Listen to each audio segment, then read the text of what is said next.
Are the wickets in the UAE as spinner friendly as expected? That is the main topic that we're going to be speaking today on the Daily Show. We're going to be speaking about all of that. Um, Obviously, we only have really the qualifiers basically, and as well as the warm up games to assess right now, and also as well as the IPL. So we're going to discuss basically this whole period right until now, ahead of the main clashes which are going to happen very very soon in this World Cup campaigns, particularly South Africa, who are playing Australia on Saturday.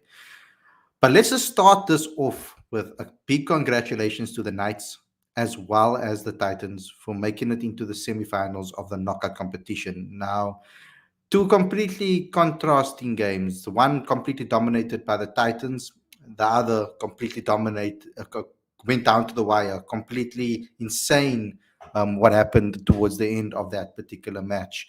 Michael Pretoria is almost giving it away at the end, actually. Wayne Parnell batting excellently, almost on his own in that particular game, with some uh, from Western Province's perspective, we really thought that John O'Bird was on a kick on, but he went out on 32 of 22. But Wayne Parnell's 80 of 29 balls towards the end was scintillating, and he almost won the game for Western Province in the end. It went down to the wire. I think that they needed 29 of the last over, and the Knights only won by 4 runs. So that just explains how close that game was. But hats off to Riley Rousseau. I know I personally was a big fan of Riley Rousseau back in the day, and I was one of the players, one of the fans that I was really hurt by Riley Rousseau leaving and signing a Colpack deal. I really wanted to see him play for South Africa. I really thought he was going to be that next AB, for South Africa. The next guy that was going to take that place in that side and really cement his spot as an attacking batsman in the middle order. Unfortunately, that didn't happen, and he left. But what a performance by the two experienced guys in that night's setup. They set the tone with a 223 run total, and it was Riley Rousseau and Farhan Biadin who stood out there. Riley Rousseau hitting 112 of 55 balls at 7 fours and 8 6, strike rate of 203.63. With Farhan Biadin scored a 57 of 29. I mean, Farhan is someone that we could have looked at maybe for the World Cup as well. He could have not retired. He could have been involved there somehow as the number 6 finisher that we were always looking for. But let's not talk about that right now on the show. Today we're going to be talking about mainly the topic: are the UAE wickets as spinner friendly as expected? That's what we're going to be talking about on today's daily show. But first, before we get going, subscribe to this channel. Please subscribe, click that notification bell for all future videos. But what I need you guys to do as well is subscribe to the monthly magazine. That is our bread and butter. That is our main production.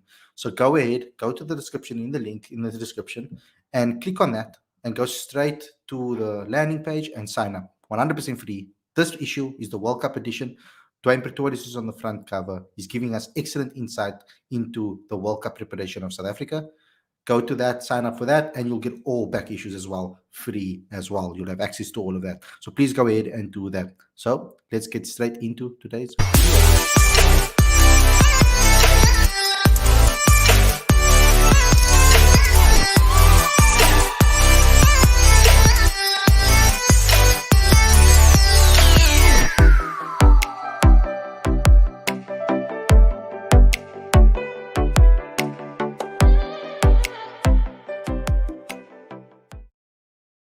Hey guys, welcome to Cricket Fanatics Magazine. This is your daily show. I'm your host Khalid Mohidin, back live again. This is my co-host Aditya, and we're so happy to be live with you guys again. Big announcement: we are going to be continuing these live shows. I've missed you guys too much, and I can't handle it. So stuff the YouTube algorithms. We are just going to do this because we love you guys, and we really want to do shows live again, so that we can have you guys interaction in the live chat too. So let's get straight into it. We want to talk about I gave the whole knockout tournament stuff that, and a quick update on that. You can go to cricketfanaticsmag.com if you want to see the full reports. Mark Jacobson did 2 excellent reports. So let's do that. Go ahead and go read those on cricketfanaticsmag.com. This show is all about the World Cup and the UAE. Aditya, when I saw the first like qualifier game in between Oman and Papua New Guinea, I immediately messaged you to say, "Whoa, we're getting some movement over here on the pitch with the sea bowlers." And I was like, and they were looking like they were cutting batsmen in half, and continuously we saw that in the Ireland game as well. We saw that from Ireland. We saw that in the Netherlands game as well. From so like ultimately we're looking at Scotland as well, the way they bowled. Generally speaking, even with regards to the warm up game the only game that I would say the warm up game between South Africa and Afghanistan, spin seemed to be South Africa's weapon over there. So it looks like there's in it for both. But from your assessment throughout the IPL and now through this World Cup qualifiers as well as these not these warm up games, what is your assessment? Is there enough in it for both, or do you see it favoring or leaning towards one side? There is there is enough for all the various disciplines of bowlers, but it seems like the preferred wicket taking option is the variations in pace. That seems to be what captains are leaning towards, and it also appears to be based on the evidence we've got thus far from 2 seasons of the IPL and the qualifiers so far uh, that slow seamers, fast bowlers, express pace, um, slower deliveries, that sort of thing is working. And if you look at the wicket charts in the IPL, they're dominated by fast bowlers. So it's not like spinners don't have a role to play. They certainly do, but I don't think we should expect turning tracks. Rank turners are not going to be um, available on these pitches here, including Sharj. I think in Sharj, if you have a mystery spinner, that's great.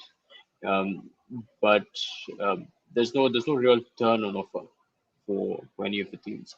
So yeah, I do think selection is going to be an interesting debate for team management because teams that are blessed with spin, such as South Africa, they're going to have to make some hard decisions and see whether they want to play with two spinners and two all rounders, or they want to play with three spinners and a seeming all rounder. You know where it works into South Africa's favor, I feel, is that South Africa don't have similar spin bowlers. When you look at a guy like the Shams, who gives you that extra bit of X factor and magic, and you compare him to a likes of Keshav Maharaj and Bjorn Fortuin, Bjorn Fortuin and Maharaj seem to be guys that can really hold ends, stifle you, frustrate you, cause you to come down the track and try to hit them, and will get wickets as a result. Keshav Maharaj also is a very smart bowler. He really focuses on what I like about him. Sometimes on the last minute he can change his mind and give a different delivery according to how the batsman's moving at the crease, and I love that about Keshav. I've picked that up about him in many games that I've seen him and play, especially in limited overs cricket, even domestically. So because South Africa have these type of this a nice balance of spinners, I think the three seamers in if you have Dwayne Pretorius, Kagiso Rabada, and Andy Nokia, I think they are good enough to be able to carry this team. I think one of them can win you the game. If you can have both firing on the day, then that's a bonus. But if either one, Kagiso or Andrich, can fire together or fire, you in it to win it. Because ultimately in T20 cricket, you can see you can see you can see how seamers seem to dominate, generally speaking. So I know you're laughing at my little phrase there, but ultimately, um, I I shouldn't be running away from myself. But I'm just talking about one match at a time. Let's not say either to win the World Cup. Not quite yet. But okay, so if we can get the balance right, and particularly with if Seam is going to be the case, if that's going to be the case, if we're going to see Seam dominate and a lot of guys be using Seamers, I think that might also favor South Africa. Um, I think the main thing for me was that South Africa seems to be very adaptable to either or. At the moment, the way they've improved against spin, I think that tour through Sri Lanka, it really made a difference to this team. That the fact that they could get a victory there, the fact that they could show what they can do against spin, would have given them confidence. And it doesn't matter whether it was a depleted Sri Lanka side or not. It's just the fact that they could go there and have that confidence of saying, I think that the playing against spin for South Africa was a mental thing more than a technical thing. A lot of the times they were playing the wrong game plan or applying the wrong game plan, and that's the reason why they would fail so many times against spin. That's my opinion, and that's what from my observation from whatever's happened. When I'm looking at these wickets, they do seem a bit slow though. The ball does seem to hold up a bit. So on any slow wicket, if you can bowl the slower deliveries and spin deliveries on this wicket, you're going to get success. But I saw that one delivery from Shami. Woo, that gave me a little bit of a scare because that ball is anchoring in, it's angling in. It's not swinging, but it's angling, and the cutters look like they're going to be a really devastating on these particular wickets. So let's see what happens because it is quite hot there. And as the games go on, these pitches can deteriorate. I don't know how much groundsman can really be involved with regards to keeping them at a certain level and a certain level. But ultimately, like you said, there is something at least at the beginning of the tournament for the seamers. Yeah, absolutely. And just to add on to your point, with respect to Keshav, um, when I chatted with Keshav, he said that um, he was aware that he didn't have as many variations as a wrist spinner did, and the holding role that he played for the test team is what he would do here as well. You know, ultimately you're bowling in partnership. So if he is successful in in limiting the number of runs that he concedes in an over, and he knows that the bowler bowling from the other end has the opportunity to take a wicket. So he's got tremendous self awareness, and he understands that time is of the essence in T20 cricket. So setting up a batsman will take two or three balls at most, um, which I thought was quite interesting. So I think Keshav is a phenomenal cricketer to have in these conditions. Mm. Because on bigger grounds in Dubai and Abu Dhabi, and I guess reasonably big grounds, medium-sized grounds in Muscat, as we can see right now, the game's on between Oman and Bangladesh. Um, Batters will really have to use all the power they have at their disposal to deposit a spinner into the stands. It's not going to be particularly easy. So by no means are we suggesting that spinners have no role to play, but these are slow wickets, as you said, and variations in pace and cutters that angle into batsmen can be effective weapons for bowlers. Uh, Absolutely. So I do think that this tournament is going to be a lot more challenging for batters in that sense, and I guess they'll have their work cut out for them. Also, what we need to look at is that I know South Africa always stress the smart cricket message. And we've heard the Wayne Pretorius use it. We've heard the likes of Calvarena in our issue as well use it. Keshav Maharaj use it. So many players have used that smart. Even if you look at our interview with Dewald Brevis, it seems to be something that South African coaching staff and the high performance group have decided to go with as a unit, trying to teach that. Now, I think this World Cup is going to the smart cricketers that you put in brackets, you can say smart cricketers are the ones that are going to prosper. Thinking, changing things up, watching what batsmen are doing, and then reacting. So the fact that Dwayne Pretorius told me like you need a B, C, D, even sometimes a D plan under your belt so that you can change it up according to what's happening. I saw a little bit of that when he was bowling in the warm up, where he changed things up when he saw something's not going to work. He maybe baits you in with a ball that you can hit for six, and then the next delivery it's going to catch you out. You need to be smart. You must be also brave to say, look, yeah, I might toss one up for you to think that you're going to get the batsman's confidence up, and then the next ball you bowl is going to bait him in again, and then he skies it, maybe a slower delivery, or maybe a yorker, or maybe something that's going to bounce up to him or pitch up to the batsman, and then he has to go for it, and you end up catching him out, or he misses and you knock his wickets over. So being smart is going to be so important. Same with batters.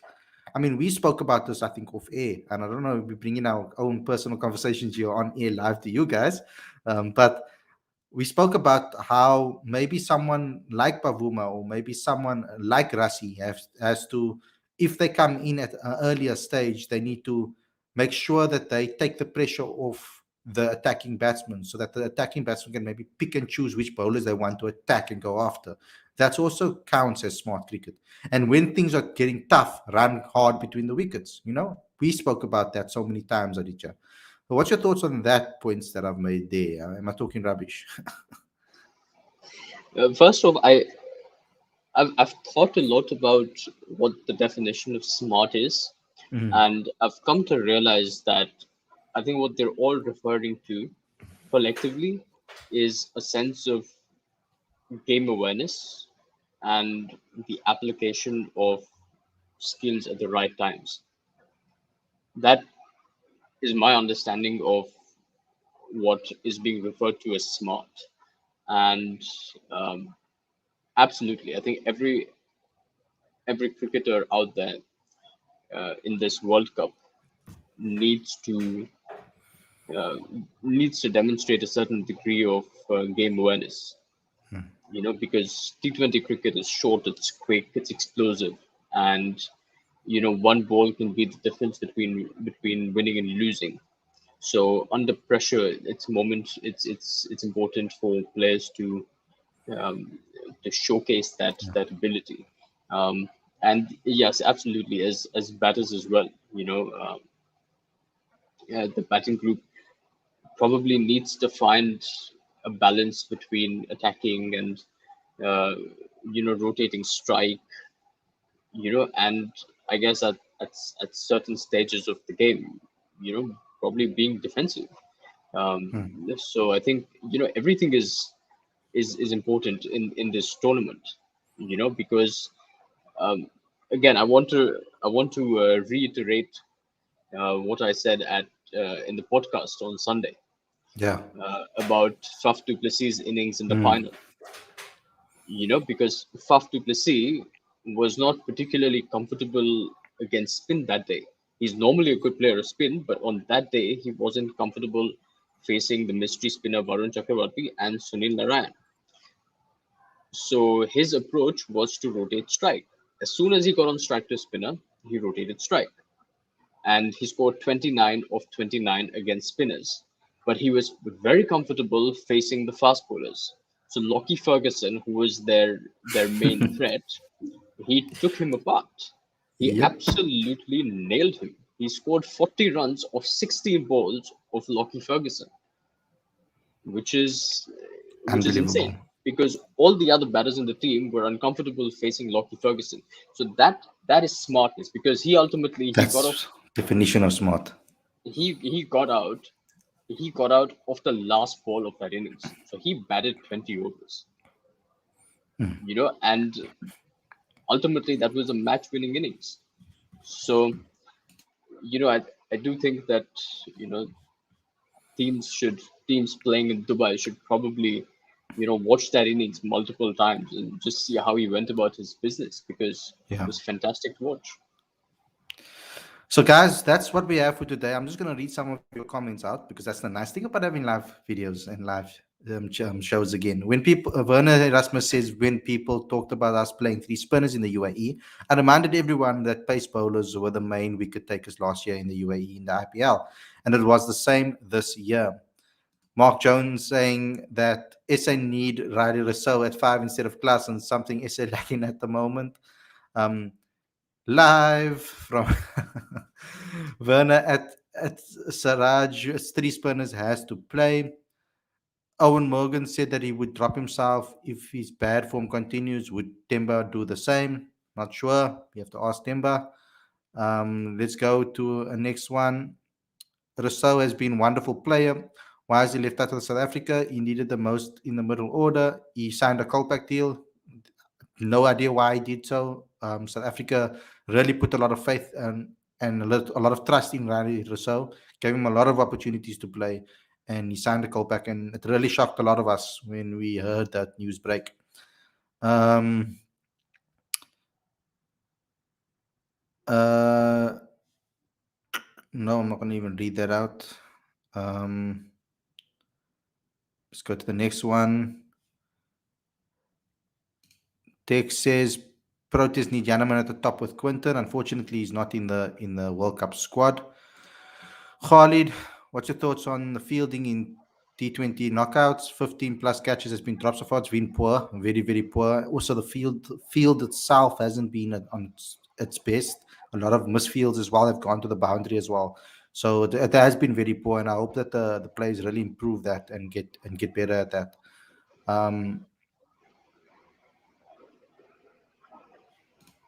Biggest problem for South Africa's inability to score big individual scores, and we're hoping that guys like Quinton and Aiden Markram and David Miller can be those attacking players in the side that really score big. Any final words from you, Aditya? Um, well, I think the pressure is always going to be on South Africa, and it's important that the management sort of ease the pressure on the team and allow them to play their games. Uh, but I do hope that they have a proper game plan, and they have a template to follow. But at the same time, as Keshav said, they're adaptable on the day. That's an important attribute. That's an important attribute to have.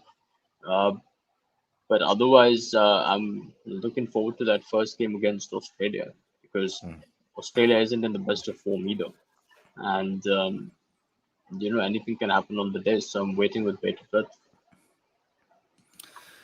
There's one over here from Khalid, will Gorgeous George get a game? He's a reserve. Unfortunately, only if there's an injury according to the ICC rules.